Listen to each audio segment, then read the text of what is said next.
Gastric ବର୍ତ୍ତମାନ ଘରେ ଘରେ ପହଞ୍ଚିବେ। ଏବେ ଯାହା ଘରେ ପହଞ୍ଚିବେ ପ୍ରଥମେ ଗ୍ୟାଷ୍ଟ୍ରିକ୍ ପାଇବେ, ଏସିଡ଼ିଟି ପାଇବେ, କନଷ୍ଟିପେସନ୍ ପାଇବେ, ପାଇଲ୍ସ ପାଇବେ। এটা কমন ହେଇଗଲାଣି। ଏ ସବୁ ରୋଗ ଗୋଟିଏ ଚ୍ୟାନେଲରେ ତৈୟାର ହୁଏ। ତ ଗ୍ୟାଷ୍ଟ୍ରିକ୍ର ଆଜି ମୂଳ କାରଣ ମୁଁ କହିବି ଯେ ଆଜି ଆପଣମାନେ ସେଥିପାଇଁ ଦାୟୀ। ଗ୍ୟାଷ୍ଟ୍ରିକ୍ର ମୂଳ କାରଣ ହେଉଛି ପେଟଟି ସକାଳୁ ଖାଲି ରହୁଛି।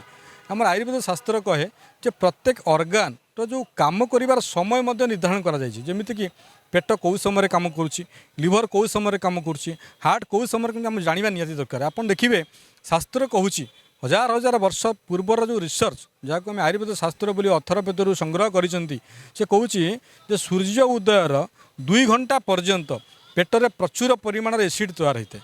ଯେଉଁ ସମୟକୁ ଆପଣଙ୍କୁ ଖାଦ୍ୟ ଦରକାର ପେଟକୁ, ସୂର୍ଯ୍ୟ ଉଦୟ ମାନେ କେଉଁ ସମୟ, କିଛି ଜାଗାରେ 6ଟା ବେଳେ ରହୁଛି, କିଛି ବେଳେ 5ଟା 45 ରହୁଛି, କିଛି ଜାଗାରେ 5:30 ରହୁଛି। ତ ବିଭିନ୍ନ ଏରିଆ ନେଇକି ଯେମିତି ଓଡ଼ିଶାରେ ଗୋଟେ ଟାଇମ୍, ଅରୁଣାଚଳ ଗୋଟେ ଟାଇମ୍, ଆସାମ ଗୋଟେ ଟାଇମ୍। ତ ସୂର୍ଯ୍ୟ ଉଦୟକୁ ଆପଣମାନେ ଲକ୍ଷ୍ୟ କରିବେ, ଆପଣ ଯେଉଁ ଜାଗାରେ ରହୁଛନ୍ତି ସେ ସମୟରୁ 2 ଘଣ୍ଟା ଭିତରେ ଆପଣ ବ୍ରସ୍ କରି ଖାଦ୍ୟ ଖାଆନ୍ତୁ। କାରଣ ସେହି ସମୟରେ ପେଟରେ ସର୍ବାଧିକ ଏସିଡ୍ କ୍ରିଏଟ୍ ହୋଇଥାଏ। ସେହି ସମୟରେ ଯଦି ଆପଣ ଖାଦ୍ୟ ନ ଖାଆନ୍ତି ପେଟରେ କ'ଣ ହୁଏ, ଏସିଡ୍ ପରିମାଣ ଅଧିକ ଥାଏ, ଖାଦ୍ୟ ନଥାଏ। ପେଟର ଯେଉଁ ଏସିଡ୍ ତୈୟାର ହୁଏ ସେ ଏସିଡ୍ ପେଟର ଲେୟାରକୁ କାଟି ଗ୍ୟାଷ୍ଟ୍ରିକ୍ ତିଆରି କରେ, ଅଲସର, ତାପରେ କ୍ୟାନ୍ସର ହୁଏ।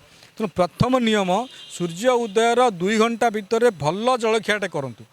ଆଉ କିନ୍ତୁ ଓଡ଼ିଶାର ଗୋଟେ ଦୁଃଖଦ ପରିସ୍ଥିତି, ମାଆ ମାନେ ତାଙ୍କ ପରିବାର ପାଇଁ ଏତେ ବ୍ୟସ୍ତ ଥାଆନ୍ତି ଯେ ଆମର ସାଧାରଣତଃ ନାରୀମାନେ, ମାଆ ମାନେ, ଭଉଣୀମାନେ ଏତେ ବ୍ୟସ୍ତ ଥାଆନ୍ତି ସେ ଦିନ 11ଟା 12ଟା ପର୍ଯ୍ୟନ୍ତ କିଛି ଖାଇବାକୁ ସମୟ ପାଆନ୍ତି ନାହିଁ, ଯେଉଁଥିପାଇଁ କି ଗ୍ୟାଷ୍ଟ୍ରିକ୍ଟା ଲେଡ଼ିଜ୍ମାନଙ୍କୁ ବେଶୀ।